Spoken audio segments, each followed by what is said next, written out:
May be asking, what's wrong with this sofa? Why are you covering it? There's nothing wrong. Nothing has been spilled on it. I just want things to match more in my home. And not only that, I have my eyes on a couple of pieces of furniture, but things are just ridiculously priced these days, you guys. I'm willing to wait, and my time will come. In the meantime, I'm gonna cover this piece of furniture, so you guys come along with me.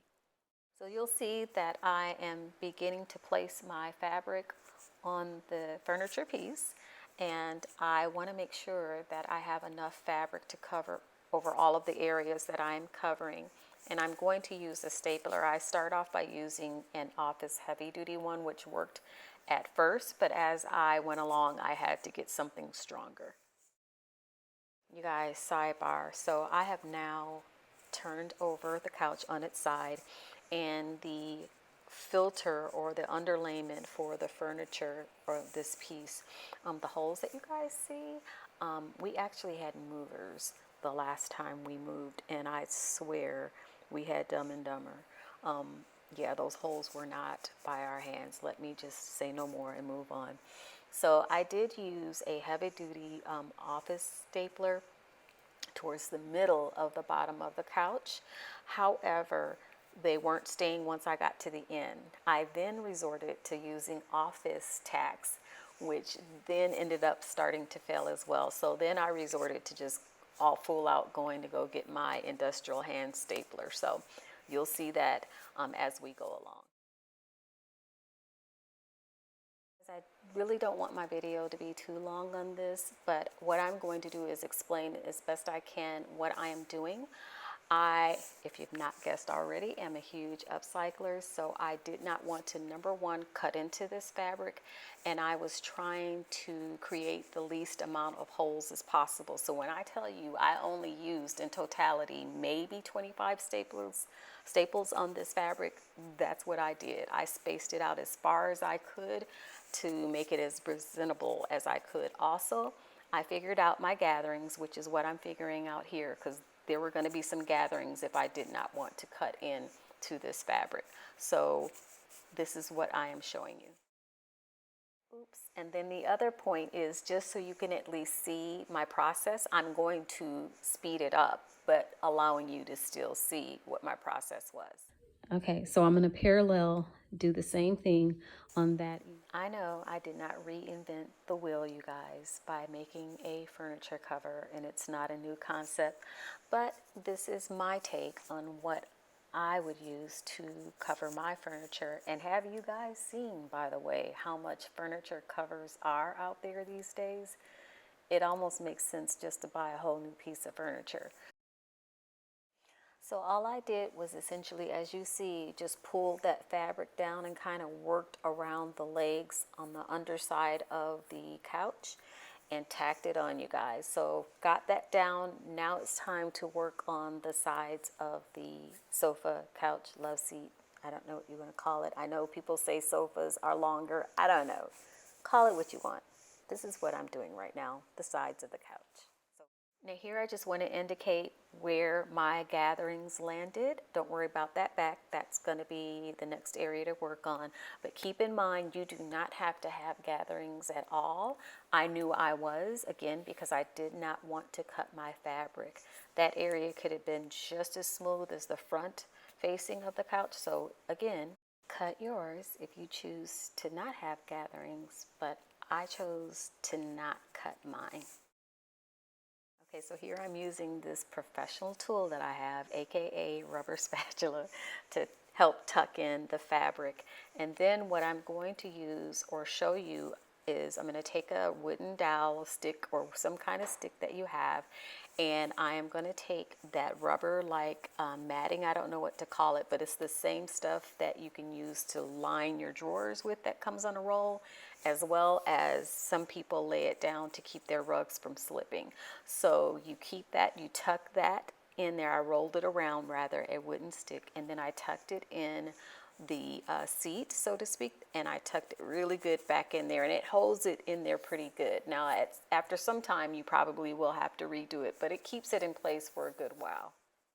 Okay, so I am going to take the rest of the fabric, which is on the side of the couch, love seat sofa, and I'm pulling it towards the back, and then I'm going to wrap that fabric around that leg.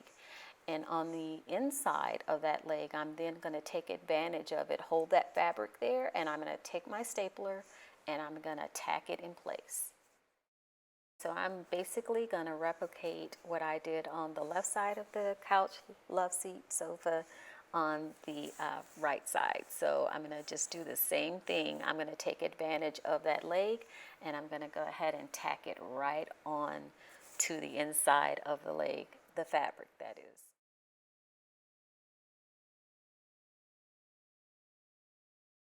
This part, you guys, I'm simply pulling that excess fabric to the back of the sofa love seat couch and just putting 3 simple tacks to put it in place.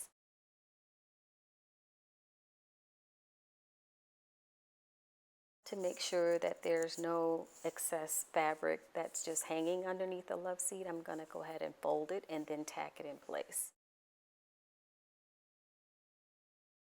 I had to do a voiceover right here, you guys. I was breathing so hard, as my daughter will tell me all the time. I'm a little seasoned, y'all, so yeah, bear with me.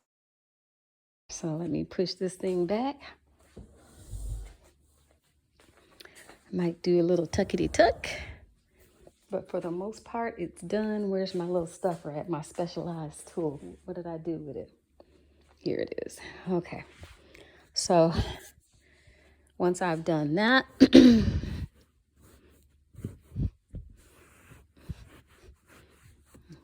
yeah, I think it's like, remember I told you guys, as you pull down the other part, it'll kind of just meld. You see that side? It just melds. And my gather is right here.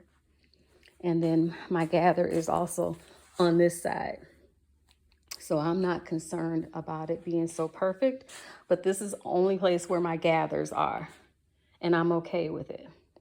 So let me back up and let you guys see it all in its totality.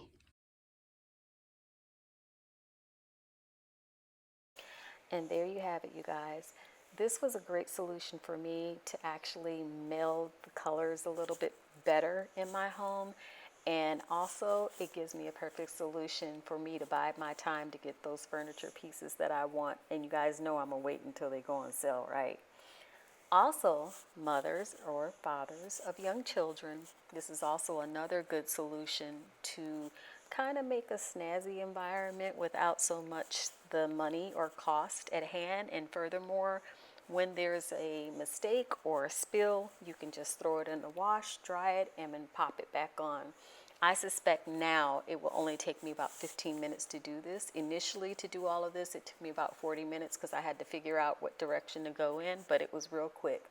Now, if you guys didn't see that video of me making that black and white pinwheel pillow, go back and take a look, because I'm going to go ahead and put it on this couch, sofa, love seat, and see how it looks now. If inquiring minds would like to know, my love seat is 57 inches wide from left to right, and then from front to back it is 33 inches. And from bottom of the couch, not including the legs, the height is 29 inches high. So from bottom to the top, meaning the back of the couch, is 29 inches high. It took 4 yards of fabric, and I did not cover the back, as you guys saw. I got this fabric as a remnant from Walmart. Every once in a while you can catch a good deal. Some of their 4 yards are $8, but this day that I was there, I happened to catch this great deal of 4 yards of fabric for $4, you guys. So I hope this has given someone inspiration. And lastly, you guys, I would like to thank you if you've made it to the end of my video for watching. And please, you guys, stay safe and as healthy as possible. And as always, I really do thank you for your time, because I know that it is non-refundable, you guys. And we all only get an allotted amount of time, don't we? You guys, take care. Bye-bye.